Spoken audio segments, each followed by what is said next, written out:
Yo, the short interest on MSTR just reached an all-time high of $10 billion, but this isn't stopping their Bitcoin playbook as the company just announced another $2 billion buy this week. Rather, yesterday. We covered that on yesterday's news story. Will MicroStrategy's new $2 billion buy blow up the parabolic number of MicroStrategy shorts? That's what we're seeing in the market. They're building. It's literally going parabolic. MSTR is still down by over 40% from its local all-time high, but this doesn't seem to be slowing down their exponential Bitcoin accumulation plan. Today, we're going to be talking about what happens if MicroStrategy does blow up this increasing number of shorts and what impact that might have on the price of Bitcoin and MSTR.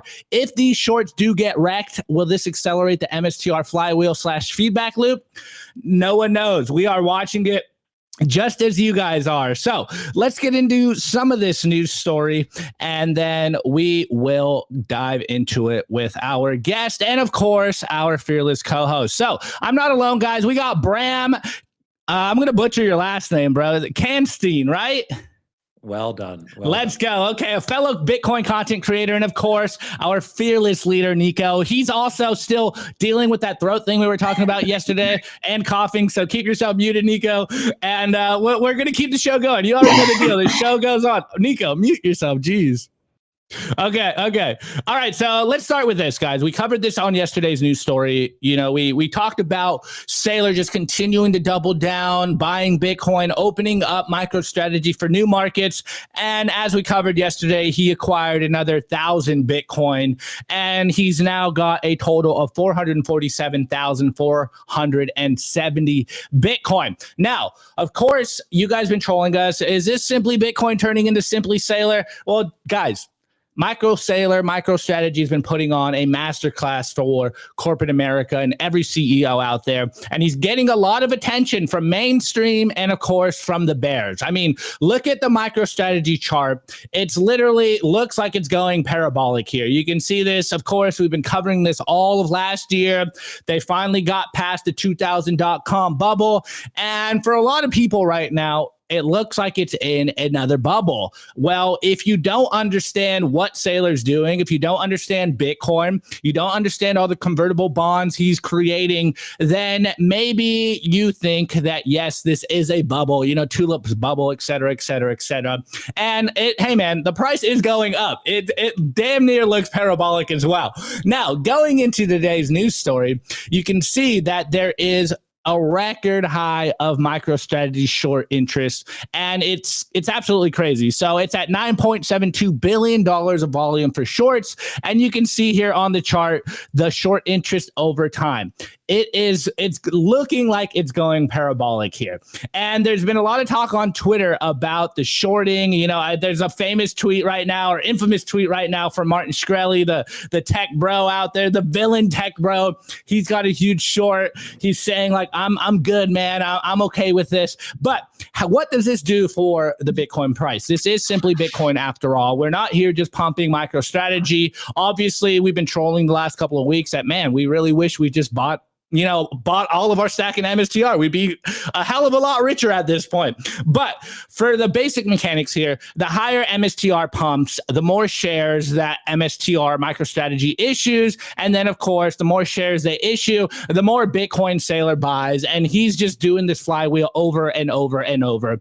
And then plus, as the higher the MSTR market cap goes, the bigger percentage of the NASDAQ QQQ inflows MicroStrategy gets, which means soon everyone will essentially be buying Bitcoin through MicroStrategy, indirectly pumping the Bitcoin price. So it is a symbiotic relationship here, guys. As much as we are Bitcoin maxis, as much as we're like just buy spot Bitcoin, there is very interesting things going on with MicroStrategies. Now, as a Bitcoiner, or rather someone trying to just understand the market dynamics going on, what are the reasons for these shorts? Well, obviously, I think there's two reasons right now. One, the bears are just shorting MSTR because of a ridiculous 2024 rally. I think that might be the majority of the shares going on. If you want to have a more, bearish case on what's going on with MicroStrategy, you're kind of looking at market sentiment. You see a lot of haters out there, for lack of better terms. They're like, no, this is going to blow up. Micheal Saylor is crazy. He's insane. What is he doing?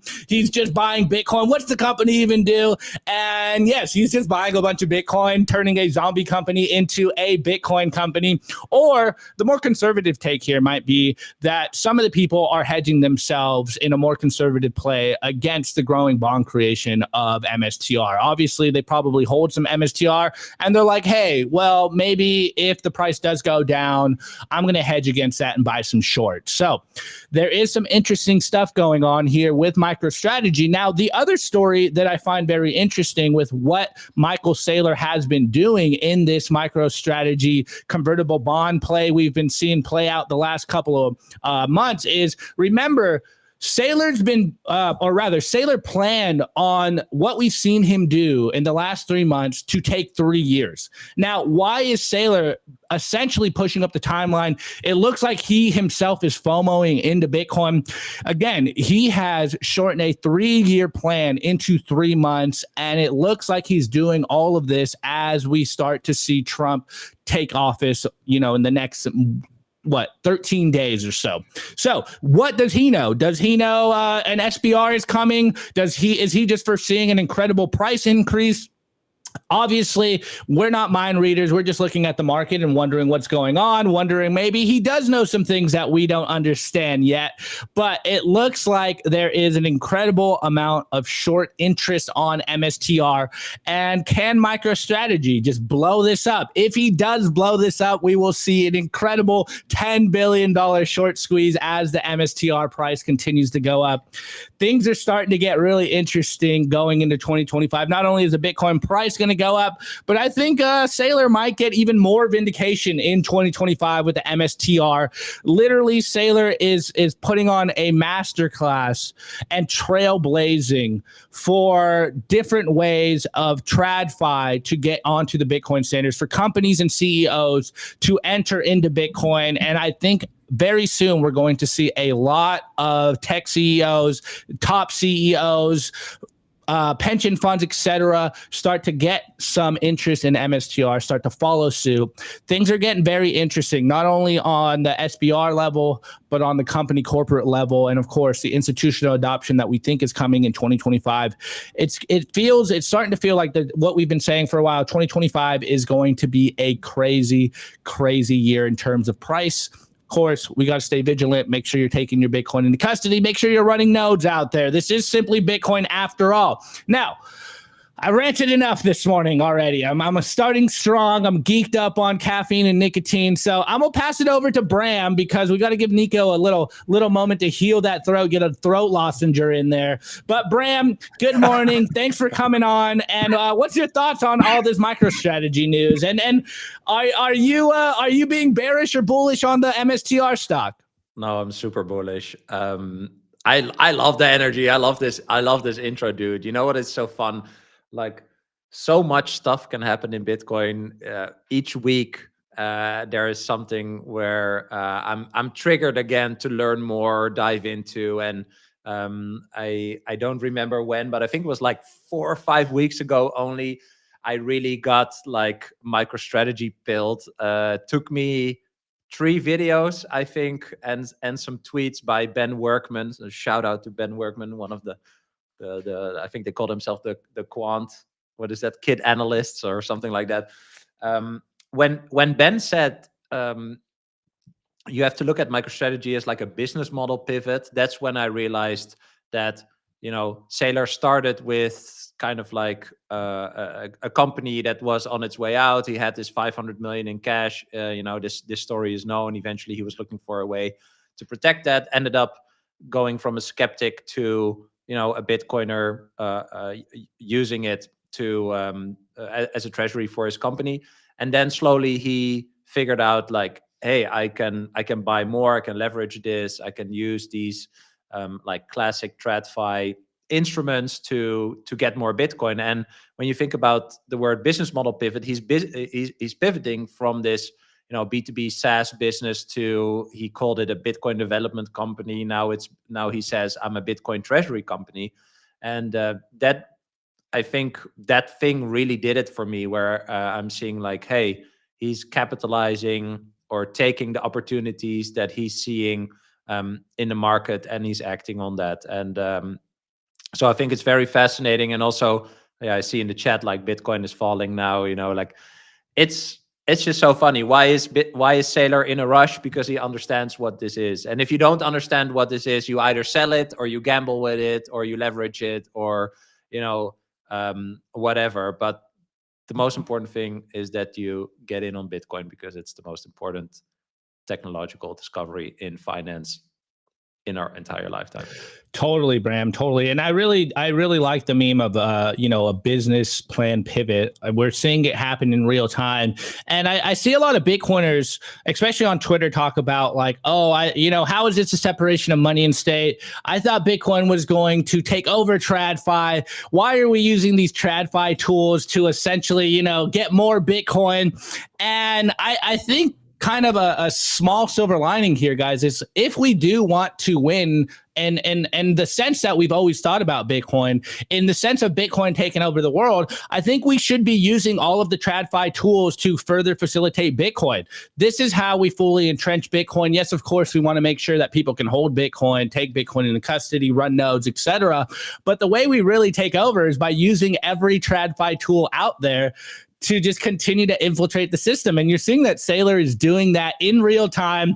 I personally am not going to be, a person that says I understand everything he's doing, but just watching him, you just learn so much of what goes on in the mind of a billionaire CEO on the front lines with Bitcoin. He's playing a different game than we are, and it's incredible to watch. And yes, guys, I guess you can say that Simply Bitcoin's been simping for Saylor lately, but hey, he's just killing it out there. He's taking all the Bitcoin, man.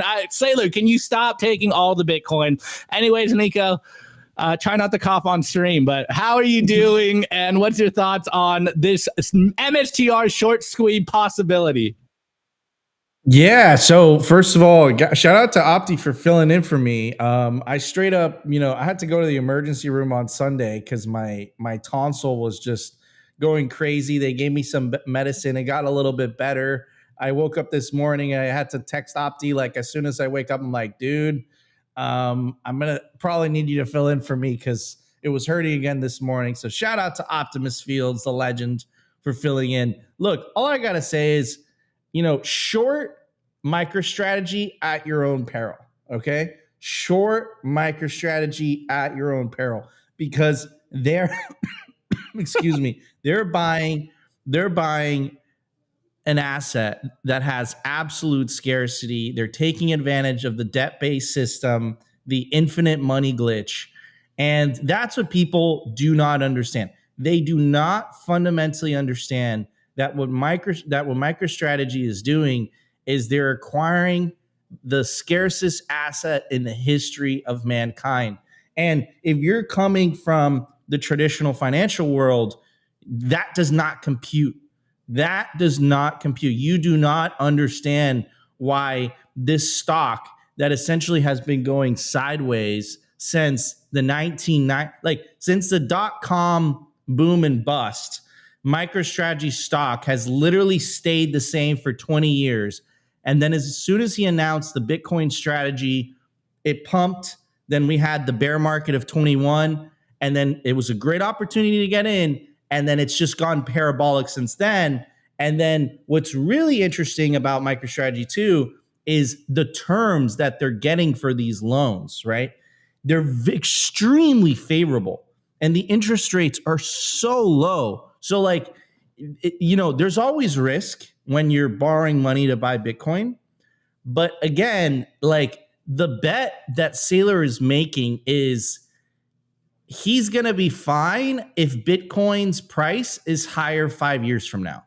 That is such a no-brainer bet, right? And another reason as to why the stock has gone parabolic the way it has is it's because it's fulfilling a market need that no other stock it has been able to do, or no other product that's equivalent to it. Because there's a lot of like index funds, or let's say you're a pension fund, you can't get exposure to Bitcoin. Like you can't even get exposure to the ETF, but they can buy a stock. So what do? They buy MicroStrategy, and even though that's not direct exposure to Bitcoin, it's essentially acting like exposure to Bitcoin. So a lot of people are using MicroStrategy like that. Now, I don't suspect that's always going to be the case. I think there's going to be multiple products down the road that are going to offer something similar, but Micheal Saylor has first mover advantage here. Even if another company was to put its hat in the ring and they said, you know what, we're going to buy as much Bitcoin as Saylor, it's just going to run up the price so high. So like he's clearly the winner here. It's going to be very difficult for another company to catch up to him. But I will say this, I think a nation state is going to follow a very similar playbook. And unlike what Saylor is using, which is using the debt-based system to, leverage his company in order to buy more Bitcoin, and then his stock goes up and he just does this rinse and repeat. The ultimate speculative attack on the dollar, I think, is going to come from governments themselves once they realize that they can use their fiat money printers to buy more Bitcoin. And I think it was Saylor that actually said this. The first country that realizes they can do that is going to win, because all bets are off at that point. They can create their money out of thin air, and they could use that money to buy something with absolute scarcity, right? And then you're just going to see the system it's going to be a brave new world. No one is anticipating what is going to happen if and when that happens. And I don't think it's a question of if, I think it's a question of when. And I think there's a very high probability the first pro-Bitcoin president is going to be sworn in 13 days. I'm going to be at the inauguration. I'm going to get footage for you guys. I'm going to be there with Rustin. It's going to be historic. And, I'm telling you, all bets are off as soon as that happens. You think what Saylor is doing is crazy with MicroStrategy? When nation states start going in there and they start using their money printers to buy Bitcoin, dude, it's going to be absolutely crazy. I'm bullish on MicroStrategy. I'm bullish on Bitcoin. But most importantly, I'm actually the most bullish on individuals adopting Bitcoin, because individuals adopting Bitcoin and then putting that Bitcoin into self-custody is what is actually going to fundamentally change the world. But again, number go up means more adoption. More adoption means more individuals adopting Bitcoin. So yeah, I mean, Trump said it at the Nashville speech. He said, you guys are going to get tired of winning. I mean, so much winning, bro. So much winning. That's so much winning. All right. We did get a good question here in the chat, and it says at what price do these shorts get destroyed? So looking over here at marketbeat.com, it looks like the short striking point is 387 and 408. So going back to the chart, current Bitcoin or current MSTR chart price is 347 and 46 cents. So, there's some room here. We'll see if it breaks through that point. Very interesting to watch. Anyways, guys, we have a long show for you, and of course, smash the like button, comment, subscribe, all that good stuff. We still have the whole show for you guys. We have just started. Yesterday, Nico, we got 400 likes. Let's see if we can get 400 likes. We need 3 more likes for 100, but let's get to that 400. Smash that like button if you guys are enjoying the show so far. All right, guys, before we jump into the show, I do want to give a shout out to Simply Bitcoin's lead sponsor. A lot of you guys asked us the question, how do we support the show? We love you guys. What are we doing? Guys, we are funded by our sponsors. So if you guys want to support the show, check out our sponsors. And we're very picky on who we choose to sponsor with, who we choose to partner with. So I want to tell you guys about our lead sponsor, bitcoinwell.com. Buy real Bitcoin. Enable your independence with the fastest and safest way to buy Bitcoin on chain or via the Lightning Network in Canada and the USA. To get started, you put in your email address here. It takes 2 to 5 minutes to sign up, and bada bing, bada boom, you're ready to buy Bitcoin. Also, it's a completely non-custodial platform. What does that mean? That means as soon as you buy Bitcoin on Bitcoin Well and the funds clear, it goes straight to your self-custody Bitcoin wallet address. You don't even leave the Bitcoin on the exchange, which perfectly aligns with the Simply Bitcoin ethos of the separation of money and state, because after all, self-custody is a revolution. If you're a higher net worth individual, check out their Bitcoin Well Infinite product. It's a Bitcoin OTC desk, a white glove experience, again, tailored for individuals that want to buy $50,000 worth of Bitcoin or more. Now, what makes Bitcoin Well Infinite different is that, again, you don't have to deal with the clunky UI. You don't have to deal with those support emails that take a little bit of time.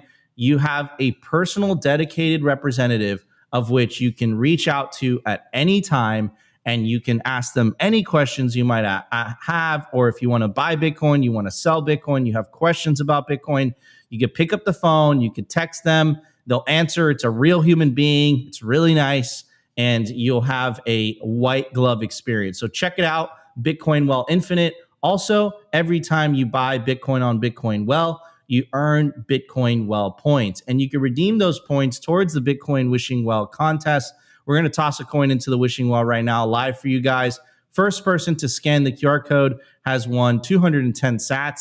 Every time you toss a coin into the Wishing Well, you have an opportunity to win up to 1 million Satoshis. And if you use promo code SimplyBTC, again, SimplyBTC, you get 3 tosses into the Bitcoin Wishing Well. All right, everybody, let's get to the numbers. We have lots to talk about. We'll be right back.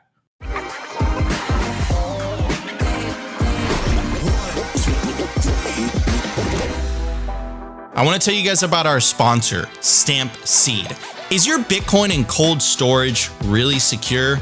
Are your seed words really secure? Stampseed's do-it-yourself kit has everything you'll need to hammer your seed words into commercial-grade titanium plates instead of writing them down on paper. Don't do that. Paper sucks. You want to literally stamp your seed into this plate of titanium.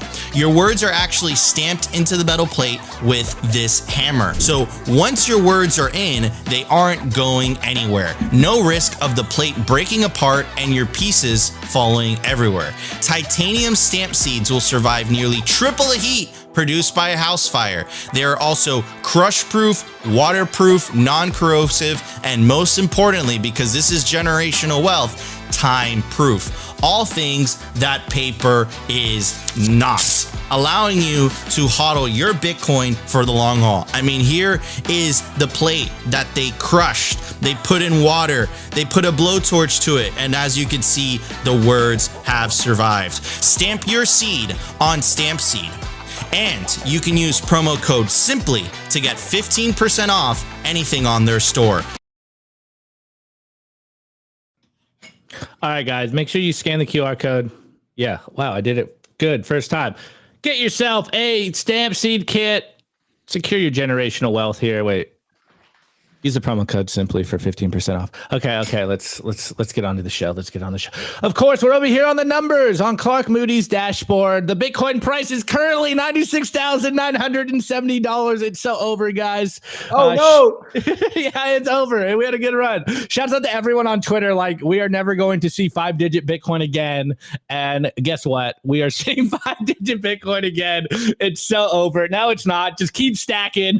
This is how Bitcoin works. Anyways, the sats per dollar, how much Bitcoin you can buy for a single dollar, how much the dollar is worth in Bitcoin. It's currently at 1,031 sats per dollar. The current block height is 878,250. The market cap in fiat terms is 1.92 trillion. Dang, man. It really hurts when we don't secure that $2 trillion market cap. Anyways, the Bitcoin versus gold market cap is 10.42%, and the total percentage of Bitcoin that will ever be issued is 94.31%, with roughly 19.8 million Bitcoin circulating.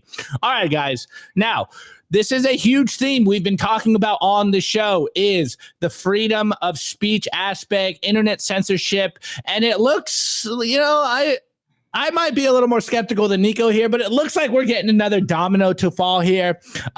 We have Zuck, Mark Zuckerberg going out here. He just dropped this video about how they're going to change the Facebook algos and foster more free speech. He dropped this 5-minute video. I'm not going to play the whole 5-minute video, but I'll play you a part of it just so you can get a gist of it, and then we'll talk about it. Again, I might be a little more skeptical than Nico will be on this, but I'll give him the benefit of the doubt. Let's hear what he says in his own words. Everyone, I want to talk about something important today, because it's time to get back to our roots around free expression on Facebook and Instagram. I started building social media to give people a voice. I gave a speech at Georgetown 5 years ago about the importance of protecting free expression, and I still believe this today. But a lot has happened over the last several years. There's been widespread debate about potential harms from online content. Governments and legacy media have pushed to censor more and more. A lot of this is clearly political, but there's also a lot of legitimately bad stuff out there. Drugs, terrorism, child exploitation. These are things that we take very seriously, and I want to make sure that we handle responsibly. So we built a lot of complex systems to moderate content. But the problem with complex systems is they make mistakes. Even if they accidentally censor just 1% of posts, that's millions of people. And we've reached a point where it's just too many mistakes and too much censorship. The recent elections also feel like a cultural tipping point towards once again prioritizing speech. So we're going to get back to our roots and focus on reducing mistakes, simplifying our policies, and restoring free expression on our platforms. More specifically, here's what we're going to do. First, we're going to get rid of fact checkers and replace them with community notes similar to X, starting in the US. After Trump first got elected in 2016, the legacy media wrote non-stop about how misinformation was a threat to democracy. We tried in good faith to address those concerns without becoming the arbiters of truth. But the fact checkers have just been too politically biased and have destroyed more trust than they've created, especially in the US.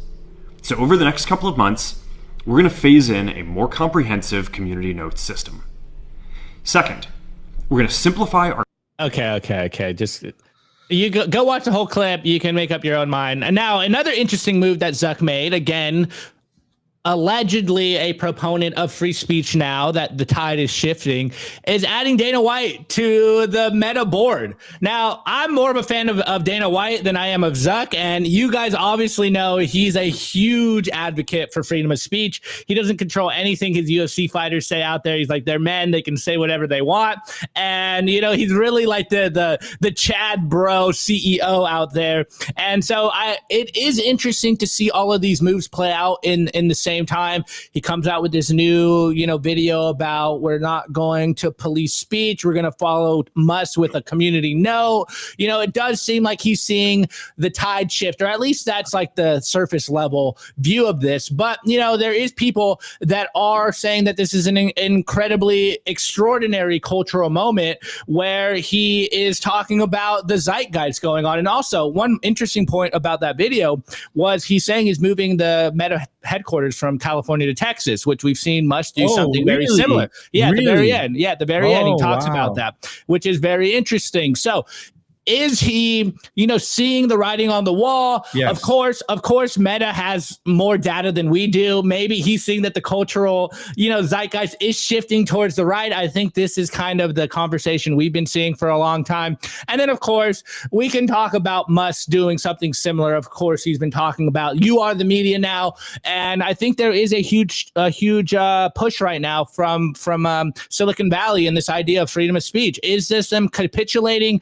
Personally, I might be a little more skeptical than Nico here on this point, but I do love, for lack of better terms, the pandering towards freedom of speech. I think as a Bitcoiner, we all understand freedom of speech is very important. Obviously, we want the freedom to transact, and you're seeing that the cultural shift is moving towards realizing, I would argue realizing their mistakes in quotation marks here. So I don't know. I'm gonna pass it to Nico here, but I'm feeling personally, it feels a little bit like a grift, a little bit.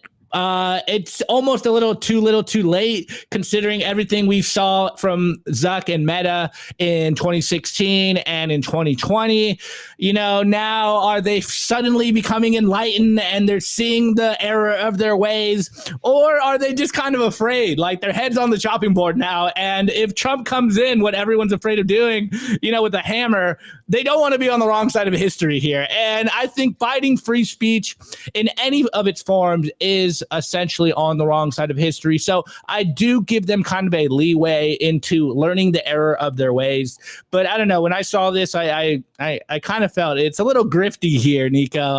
But it's still a big cultural moment as far as we're concerned in free speech. So again, we have to give a little bit of context to the audience, right? So you guys are tuning in, you're like, Nico, what the fuck? Opti, what the fuck? This is a Bitcoin show. Why are we talking about this? Free speech is the front line for the battle for Bitcoin. If you think that they're going to be okay with you transacting freely and they're not okay with you speaking freely, you're completely naive. They're one and the same. Bitcoin functions on free speech principles. You cannot censor another person's transaction on the Bitcoin network.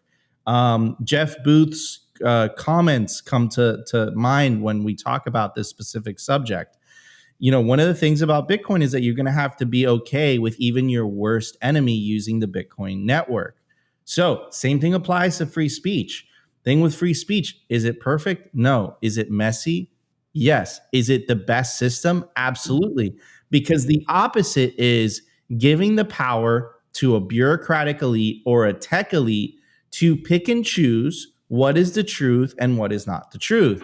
And the reason the founding fathers basically forbade government or Congress to censor the speech of Americans is because they came to the realization that inevitably what was going to happen is the government was going to use that as a political moat to protect themselves.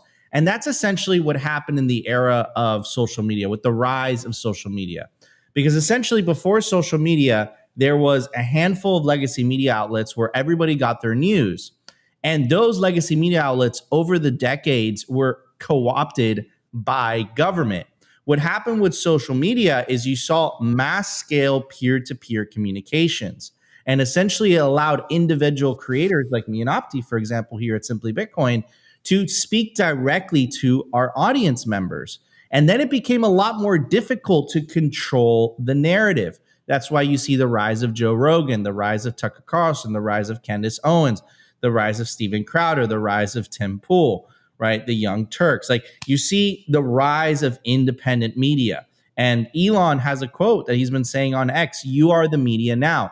This is all as we transition into the information age. Now, the reason all of this is important, the reason we talk about this on a Bitcoin show, is because the next step is the disintermediation of money and state.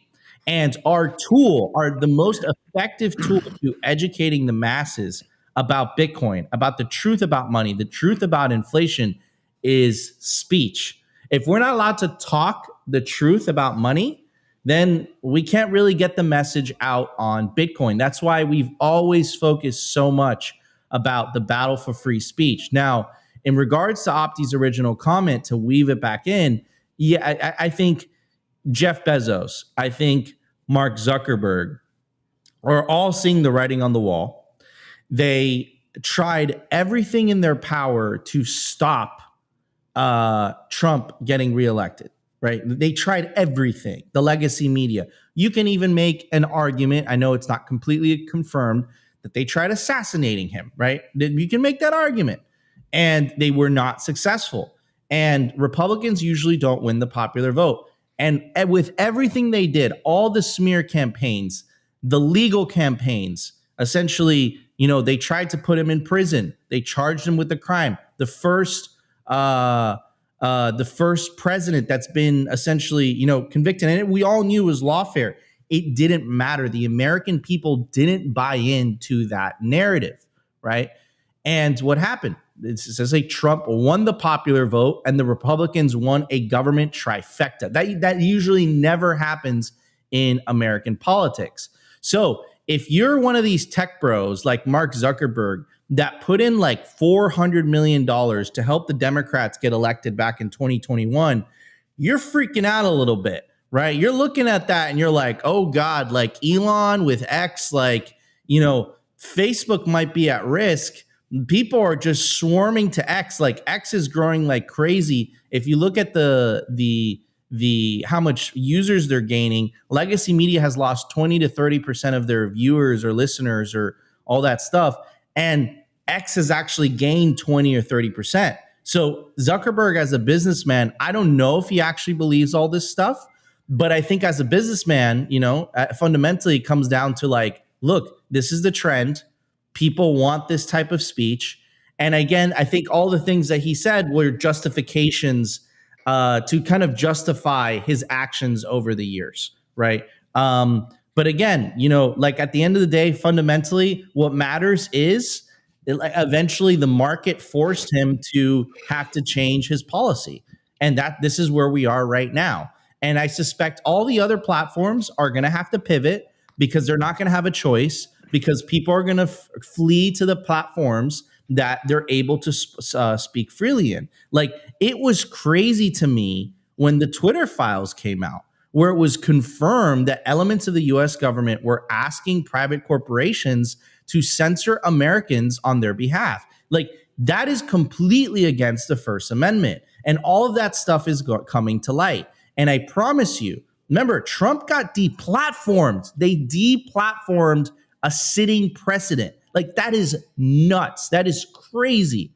So you think that he's not going to go into office and he's not going to put the DOJ and investigate into what was happening behind the scenes and all the things that they're going to uncover? This is a cover your ass moment by all these people, right? And if you take a look at all the tech bros that are donating to Trump's inauguration, you have Tim Cook, you have Mark Zuckerberg, you have Jeff Bezos. Jeff Bezos wrote an article with the Washington Post basically saying, hey guys, we got to be neutral here. People don't trust the media anymore. They are not doing this out of the goodness of their heart. They're doing this because all the things that they tried did not work. Trump still won. And now he's going into office. They almost they nicked his ear a little bit. I think it's pretty safe to say he's gonna use the power that was given to him, the mandate that was given to him by the American people to ask some very hard questions. And I think they want to be on the right side of history when that happens, right? Like the skeletons that they're gonna, uncover and they're gonna find, like, dude, the writing's on the wall. The writing's on the wall. So yeah, I completely agree with you, Opti. I don't think he's like doing this out of the goodness of his heart. I think he's doing this out of self-preservation for himself, but also self-preservation for Facebook and Instagram. And one thing that I'll say too, the Dana White being on the board is extremely symbolic, because Dana White is very, very close to Trump. They're very close. Dana White was the one who introduced Trump at the RNC convention. He introduced him, right? He, out of all the people Trump could have asked, he asked Dana White to do it, right? So again, the symbolism there is very powerful. And then as soon as that Dana White news dropped, Zuckerberg came out and saying, hey, basically, we're getting rid of the fact checkers, which we knew were always extremely biased. And now we're going to do the community note stuff.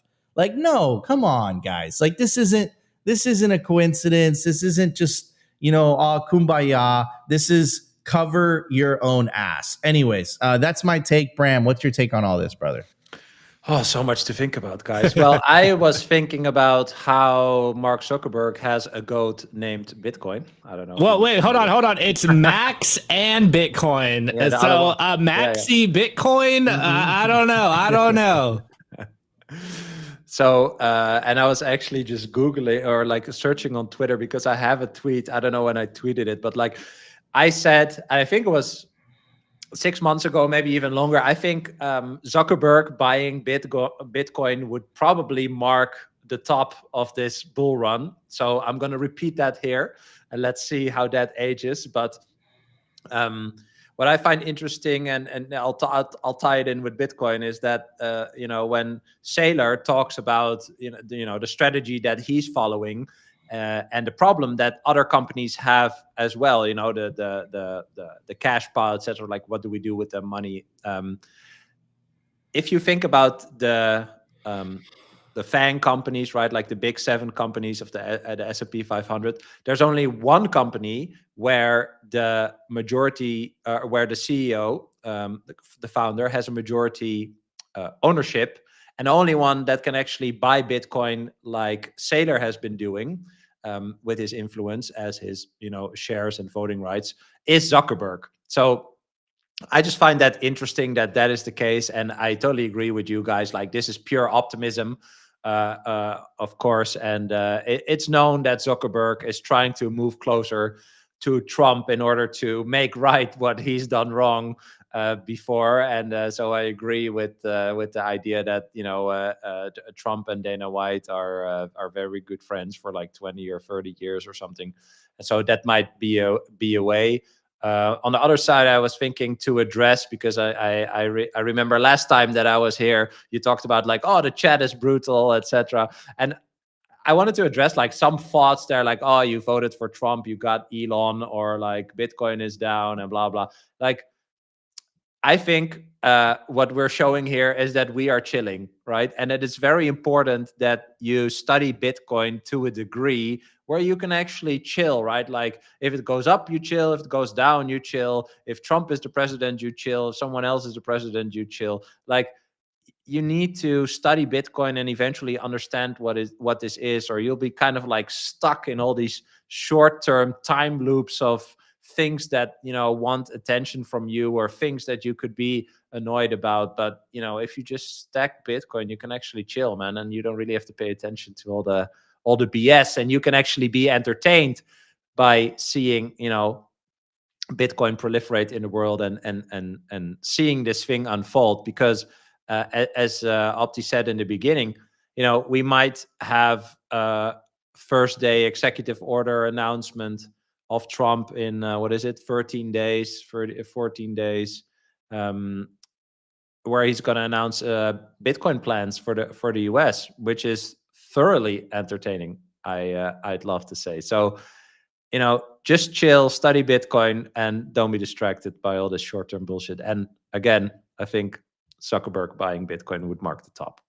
Yeah, I mean, that's a great take. Like, reeling this all back into Bitcoin, is Meta on the path to following Micheal Saylor and doing a Bitcoin whatever? What are they putting Bitcoin on their balance sheet? We do know he's got Bitcoin maxi goats here, so I think he's personally been buying it himself. But if he does come out with a Meta announcement, that would I don't know if it'd be the top, Bram.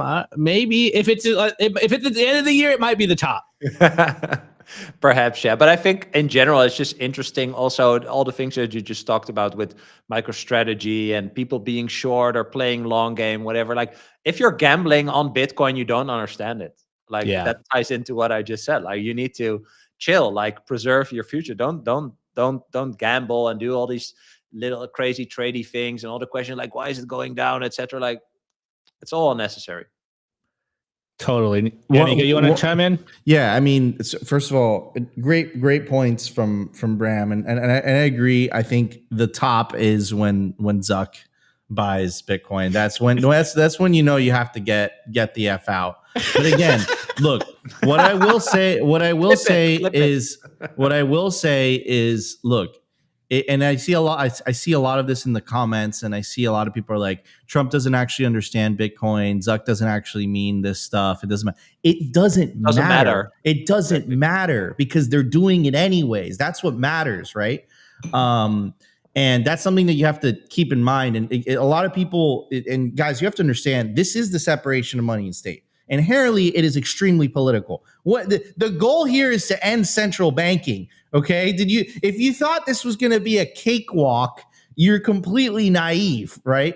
And politics is ugly. Politics is messy. And I think that if you've been paying attention to American politics the last 4 years, you've seen this in 4K right up in your grill. So in politics, sometimes the enemy of your enemy is your friend. Sometimes you don't need people to agree with you. What matters is the tide moving in your favor? Is the things moving in your favor?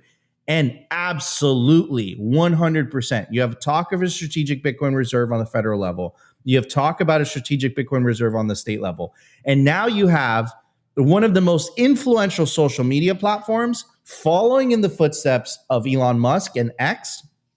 And whatever you feel about Facebook, whatever you feel about Zuckerberg, free speech is good for Bitcoin because it allows people to discuss, expose the scam that is fiat money. And because fiat money is based on theft, it means it's based on coercion. And it requires coercion in order for the system to work. And coercion also means censorship. So if you have more freedom of speech, you have more open dialogue about alternatives to the central banking system. So this is a huge win for Bitcoin, huge win for free speech, just winning overall. And I'm really excited, at least for the next 4 years. And then we'll revisit it. Yeah. All right, hey, everybody. Nico, hold on, Nico. Before you go on, I just did a quick, perplexity check just to kind of put these numbers and these platforms in comparison here. Facebook still has approximately 3 billion monthly active users, which and to me is mind blowing because I haven't had a Facebook in so long. That? Yeah, exactly. Who's using Facebook? That's literally what I was thinking. While X or Twitter has around 611 million monthly active users. So I think this is, if it goes in the direction that we're thinking, this is a huge win for free speech. We'll see how it plays out. So, cautiously optimistic. I think I'm going to change my name to Cautiously Optimistic Fields moving into 2025 because I feel like I keep saying that throughout all of these crazy news stories right now. I'm trying not to trust here. We got to verify. So Cautiously Optimistic Fields for 2025. But let's move into the news for today because we got some more interesting news coming out of Canada, which you know how we feel about Canada here, what's going on. But let's get into this the news segment. I want to give a very special shout out to our sponsor, Compass Mining. They make Bitcoin mining accessible to everyone, from beginners to experienced investors. Their turnkey miners gets you online and hashing within 48 hours, making it easier than ever to start your mining journey. Plus, with their active marketplace, you can resell your miner at any time, adding flexibility and value to your investment. Visit their website to access a wealth of resources, learning everything you need to know about Bitcoin mining. Take your first step into the world of Bitcoin mining with confidence. Discover more at compassmining.io. Again, compassmining.io, and see how Compass Mining can power your success.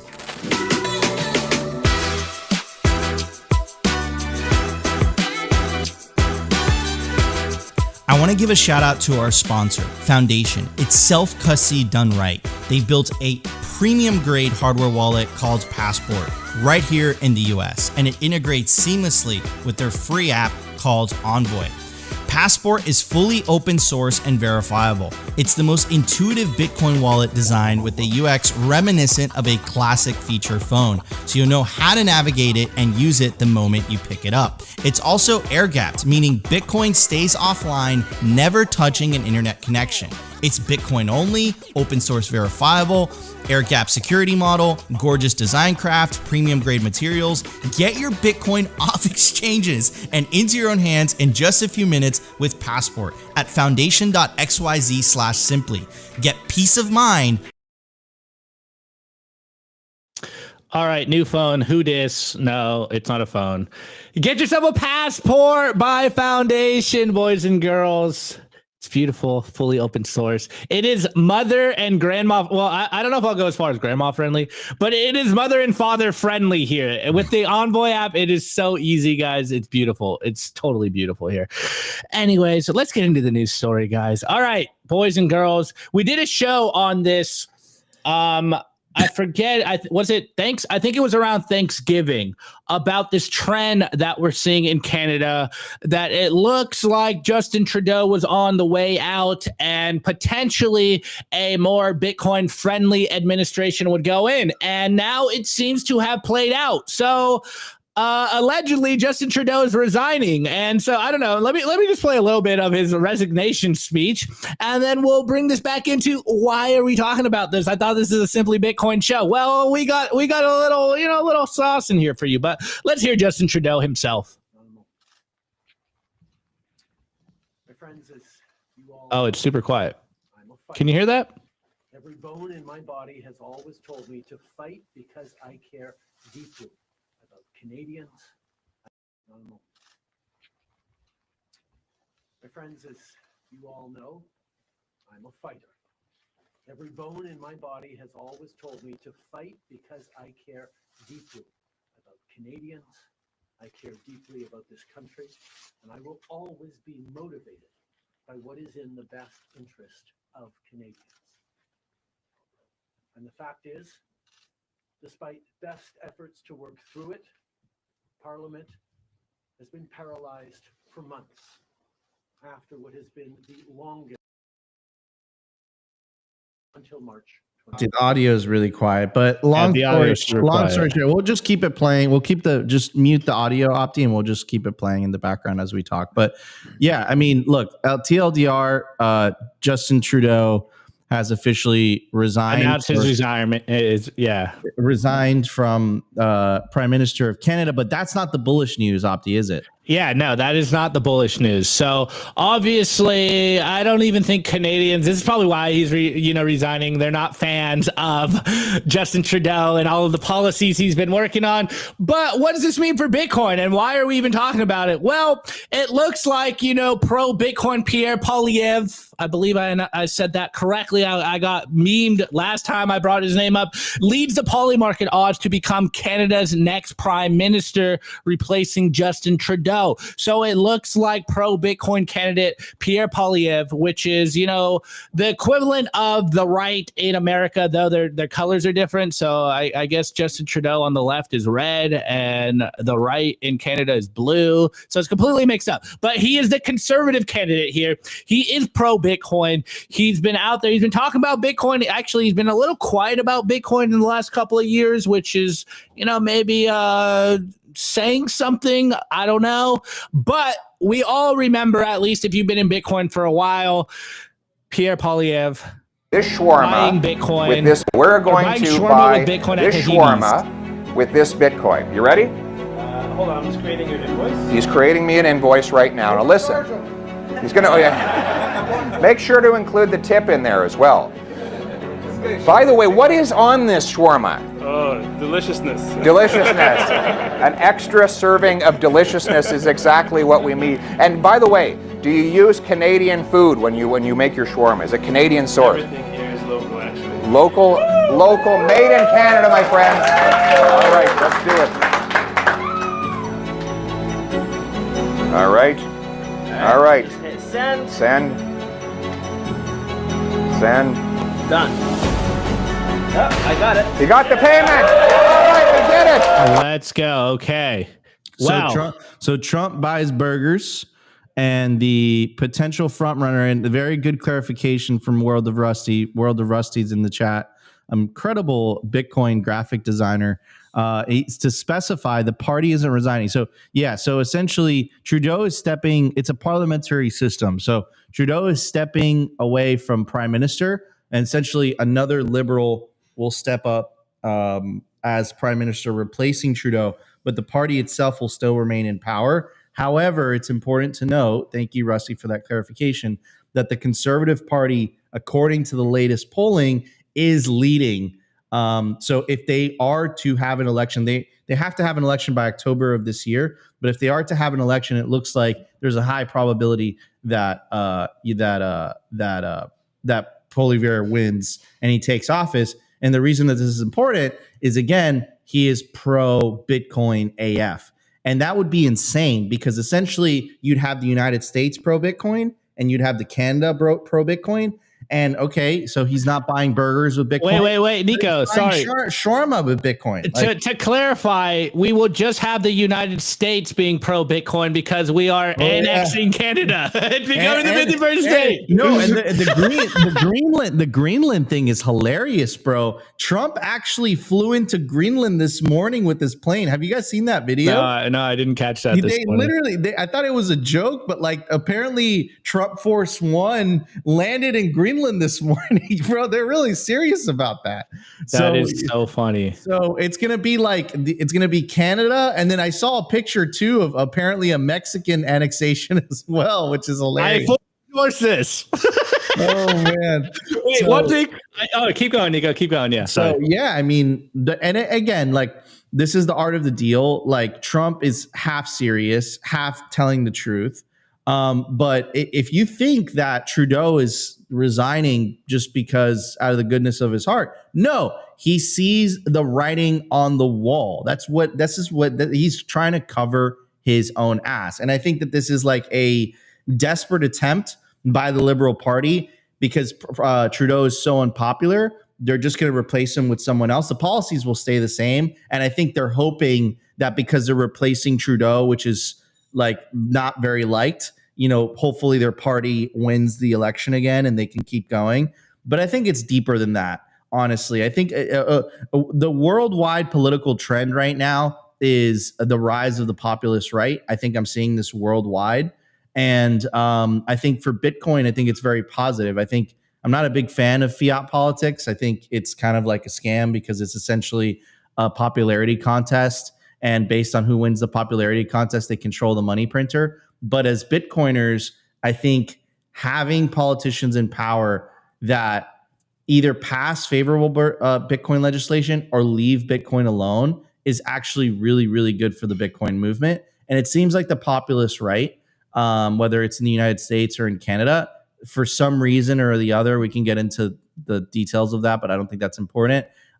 They seem to be supportive of Bitcoin, at least on the surface, right? We'll see what happens with the Trump administration. We could be telling you something totally different in 6 months. And I will say this, Trump promised to free Ross on day one. So in 13 days, Ross should be free. Now, I'll give him a day or the inauguration. No.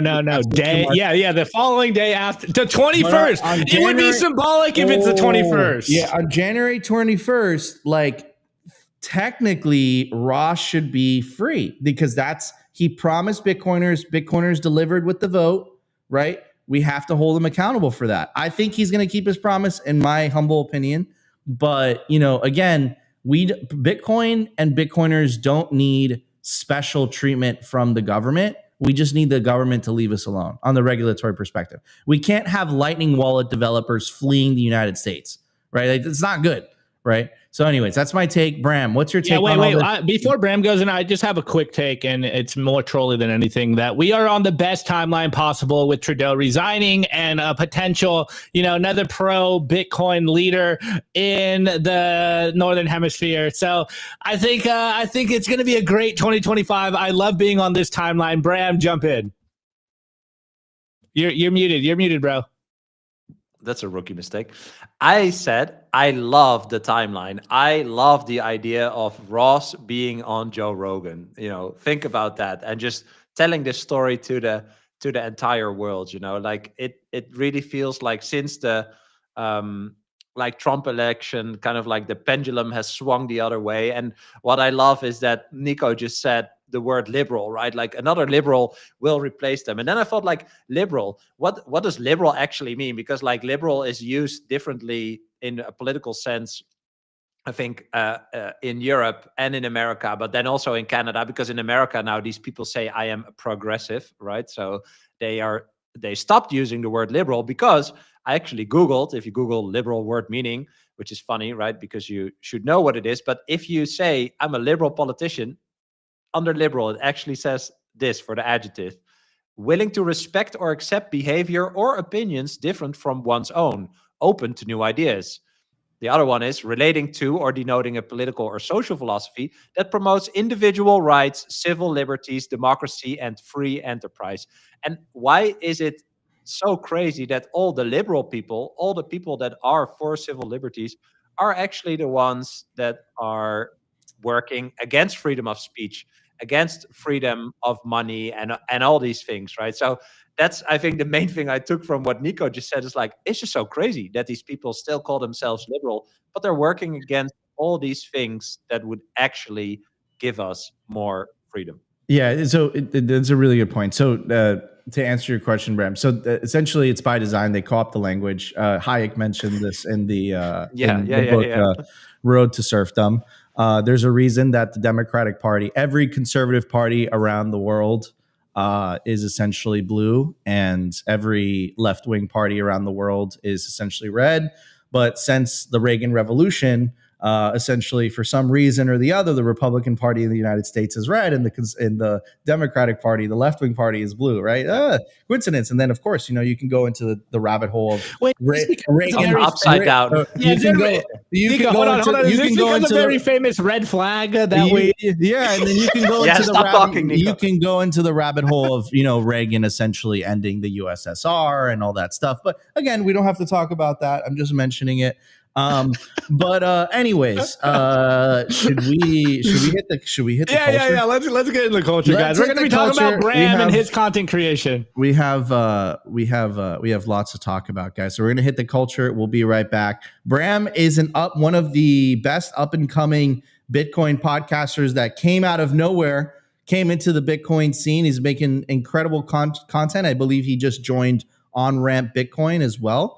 So we're going to talk about Bram. We're going to talk about his podcast. We're going to talk about what he's doing. He says he makes some incredible content. So we'll be right back. We're going to hit the culture. I want to give a shout out to our sponsor, HIVE Digital Technologies. As the first ever public miner, HIVE's been battle tested through every possible market. And as the first with an AI strategy, HIVE continues to redefine the future of sustainable energy. Also, gotta casually drop this in here, HIVE consistently tops the industry in Bitcoin mined per exahash. They're lean and mean, they're green and clean, and they're changing the game. Learn more by following them at HIVE Digital Tech or check out their website, hivedigitaltech.com.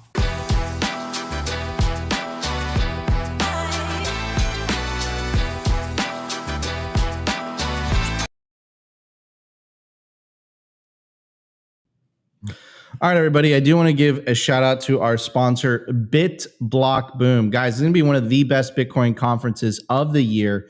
It's going to be hosted in Dallas, Texas, April 3rd through the 6th of 2025. You definitely don't want to miss one of the biggest Bitcoin celebrations of the year. The conference isn't big enough, so you get lost in the sauce. It's actually just the right size, so you're able to network with some of your favorite Bitcoiners and also your favorite Bitcoin companies. So if you're trying to get a job in the industry, actually the BitBlockBoom conference is the conference to go. In fact, it's the first conference where me and Opti met each other in person, in real life. You definitely don't want to miss it. Simply Bitcoin's going to be doing the production. Our entire team's going to be there. Dante, Rustin, Opti, Nico. Definitely don't want to miss this Bitcoin celebration. Again, happening April 3rd through the 6th in Dallas, Texas of this year. So hope to see you guys there. It's going to be absolutely incredible. If you use promo code BBB21, you get $100 off of your tickets. We hope to see you guys at BitBlockBoom in Dallas, Texas. Get your tickets quickly because the prices do increase as time goes by. Anyways, I do want to welcome our guest today. Has been adding phenomenal commentary all day long about all the various topics that we've been talking about. We got Bram in the house. We're going to pull up his YouTube channel. Here we go. This is his website. I got it right here. Okay, let's pull up. There we go. First of all, incredible branding, great colors. And Bram is known to bring some of the best guests in the space. We got our boy James from Stamp Seed in the house. We got CJ. We got Jeff Booth. We got Winekiss next to me. We got Neil Jacobs. We got Caitlin Long. I'm going to put the camera on Winekiss. Winekiss, what's a knack, Winekiss? What's a knack? 69 sats are the standard. Winekiss. We got Neil Jacobs. We got Caitlin Long. We got Bitcoin Shooter. We got Micheal Saylor. The GOAT himself, Bitstein. Yeah, we got Brandon from Greenlit Canada. We got Pierre Richard. You get the point. You get the point. Bram books some legends. He books Bitcoin legends to come on his awesome podcast. You go give him a follow at Bitcoin Bram on YouTube. He has 12,700 subscribers already, and it's just growing from there. Bram, well, dude, you came on the scene out of nowhere. You hit the branding. You got it perfectly. Brand and branding. Maybe there's something there. Maybe there isn't. Yeah, man. Well, dude, welcome to the show. Big fan of your work. Big fan of your podcast. I think I was a guest once on your podcast. I appreciate that invitation. You're what? Oh, yeah. I think we have it scheduled, right? Yeah. So I'm really excited for that. Well, thank you for coming on first to ours. I appreciate that. So, dude, where'd you come from? You just came out of nowhere, man. What happened? I just been lurking for 8 years. You had a different name. It was Bitcoin for Millennials before, right? The podcast is called Bitcoin for Millennials. So if you search on like Spotify, Apple, etc., it's Bitcoin for Millennials. So these videos with the guests are a part of the podcast Bitcoin for Millennials. And this was the last time that we were live with Katie. That was fire too. And I really want to post like more standalone videos and stuff as well. Like it's mostly been the podcast, but I'm working with an editor now. And so this year we're really going to focus on like also publishing more standalone videos. And I think, it's a fun question. Like, where did you come from? Like I just said, like I've been lurking. I've been in Bitcoin since 2013. I think I've been lurking. I want to say lurking, just tweeting about it sometime, but not really contributing. And then like just over a year ago, so like September 23, I started with the podcast.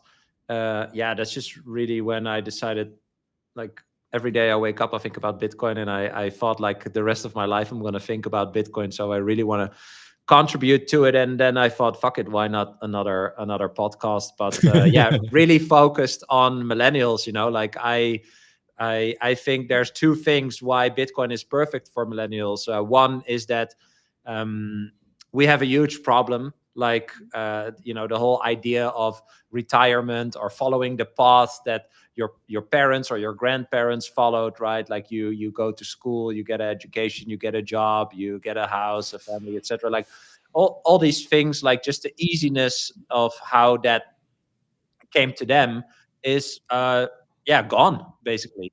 Shout out to planet Earth. That's basically gone. And I had a fascinating conversation with Tom Karatza, where we talked about, let's say you want to have like a luxury retirement, right? And you're thinking about like a luxury for me would be like going on a $10,000 holiday every year. Like that would be ultimate luxury, right? And so if, I'm late 30s, if I would calculate, over the next 30 years until my retirement, there's a 7% inflation each year, which is very conservative. Okay. After 7 years, this vacation will not be $10K, it will be $37,000 units, right? So you would need $37,000 units to go on that same type of holiday. And if you would just have $10,000 units in your retirement, right, in that year, you could only go on a holiday, which is equivalent to what is now $3,000 basically. And when we talked through that, we realized that no one is thinking about how many dollar units do I actually need to mitigate inflation so that I can do X, Y, Z in my retirement, right? And then, of course, people say, well, you put it in a retirement fund and that invests and blah, blah, blah. But we've seen that the S&P 500 basically returns the inflation, and you are flat on any profit. So you only mitigate the inflation.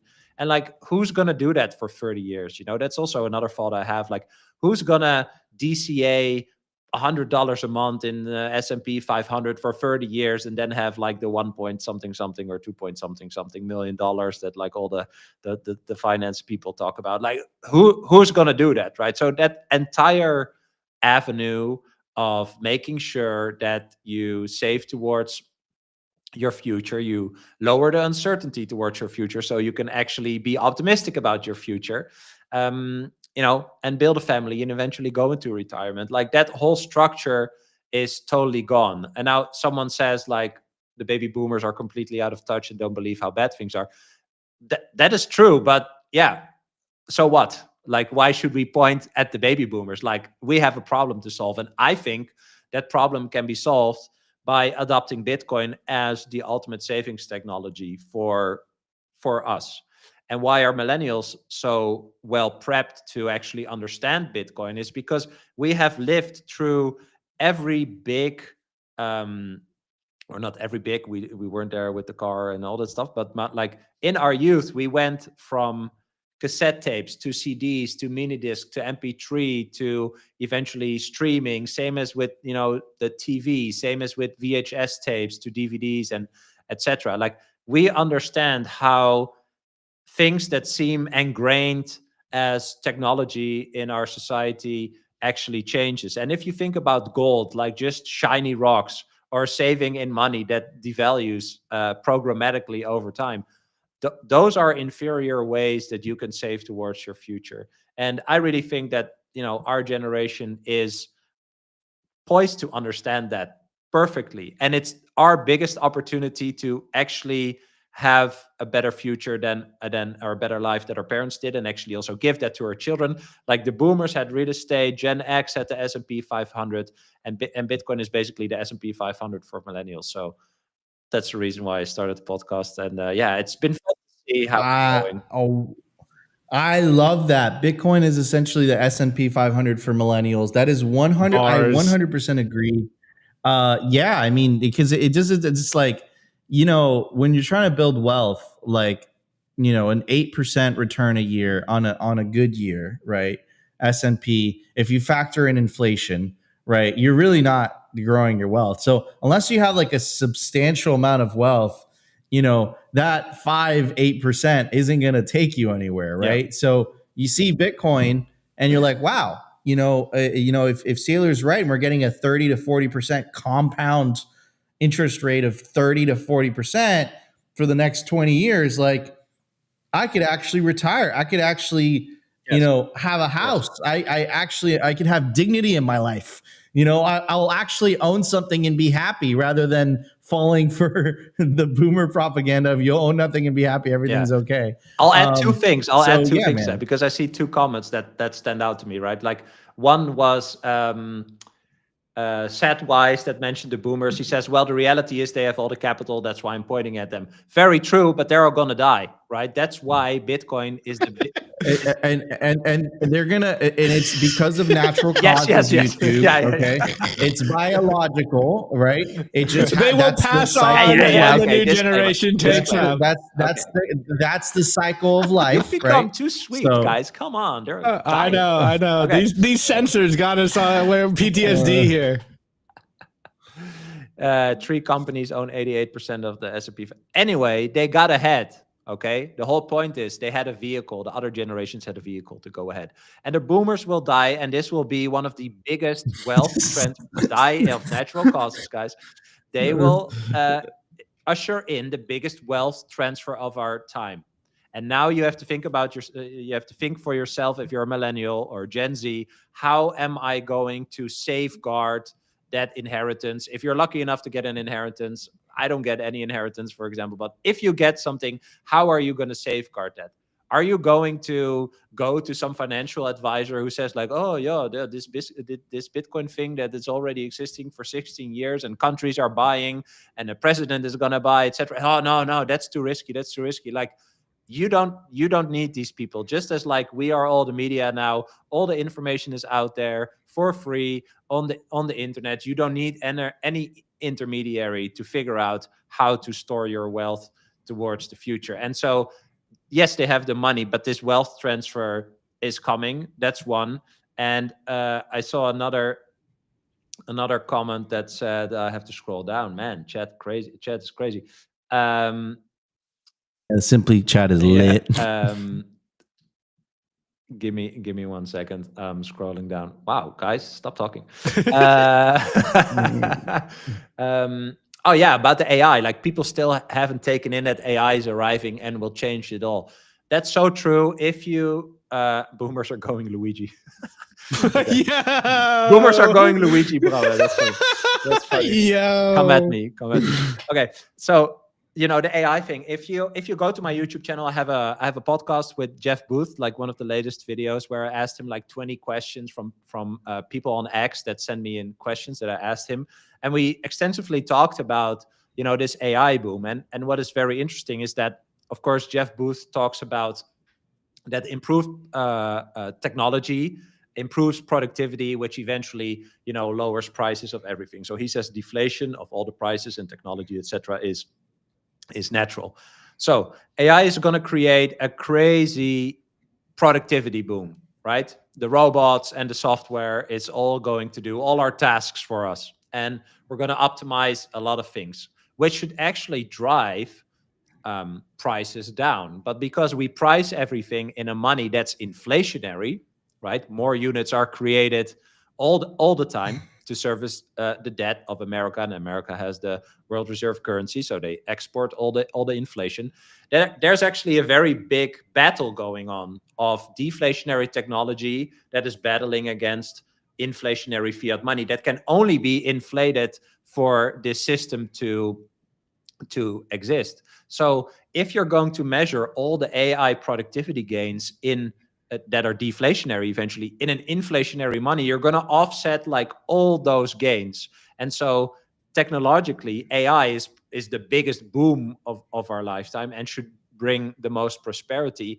But we will fuck that up if we keep using fiat money. And so when I talked with Jeff about it, he said Bitcoin is basically the best AI play that you can make, because the best way to price all the productivity gains that come from AI is in Bitcoin, because Bitcoin is the best and most stable measuring stick of value, of economic value in the world, because we know that one Bitcoin will forever be one Bitcoin. And that in itself, that security or that assertion towards the future is actually the value that Bitcoin produces. So I wanted to add on that, because I saw that like a lot of people talk about, oh, well, all the AI stuff.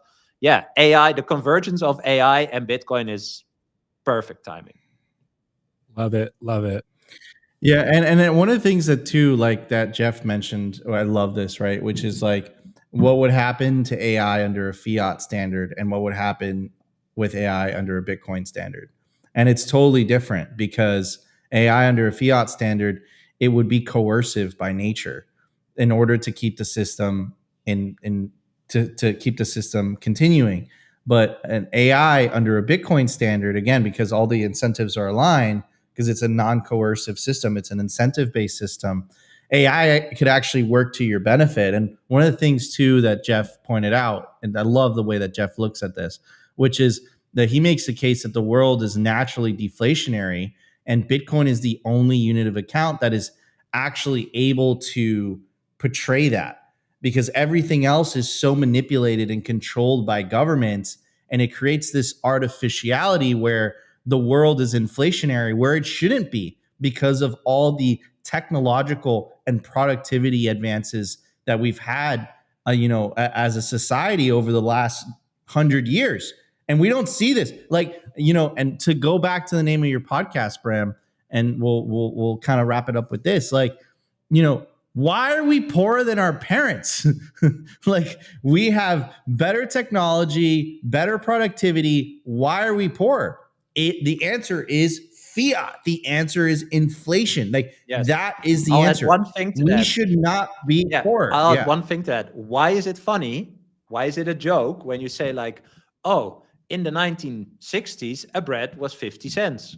And now a bread is $5. Ha ha ha. Like that, that's like a common joke. But why is that? It's not because the energy or the machines, have become less productive in making bread. In general, any technology has advanced since 50, 60 years ago. But why is the product of that technology? Why do you need more units? Does an apple need more energy from the sun to become an apple? No. But you pay more dollar units for the apple and for the bread, and that's because the those units themselves that you use to price all these things in, those are losing value, right? But still people are laughing like, oh yeah, it used to be like 50 cents back in the day. Like, that's how bad it is, guys. Like, that should be a signal for you. That's how far off we are from the scale. Because if you think about technological advancements that have been done in 60 years, priced correctly, not in an inflationary money, why are people still hungry? Why isn't there free bread? Why don't I have like a little pill that I pop in in some water and then like a bread comes out, right? Like, why aren't we there? Not even talking about why is airline travel getting more miserable? Look up airplane from the 70s. They serve steak, dude. Like they have. It was spacious and had like really nice carpet and like comfy seats. It was pretty crazy. It was pretty crazy. Anyways, we are getting to the top of the hour. I do want to give a shout out to the poll. I asked you guys on the YouTube poll, I said, what will the Bitcoin top be in 2025?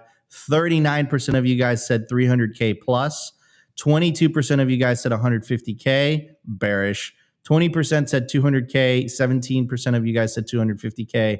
And 353 of you guys voted. So appreciate wait, Nico, that. this Bram, poll itself is bearish. What are you doing here? Bram, I do want to give you the opportunity to say the last words to our audience. Why don't you tell everybody where they can wait, find I want to you? tweak this, Nico. I want to tweak this. All right. All right, Bram, you have a podcast named Bitcoin for Millennials. So if there happens to be a millennial here that sat through the whole show, they're still on the fence, what would be your 2-minute elevator pitch on why they should be buying Bitcoin? And then you can plug all your socials. Because you have no future.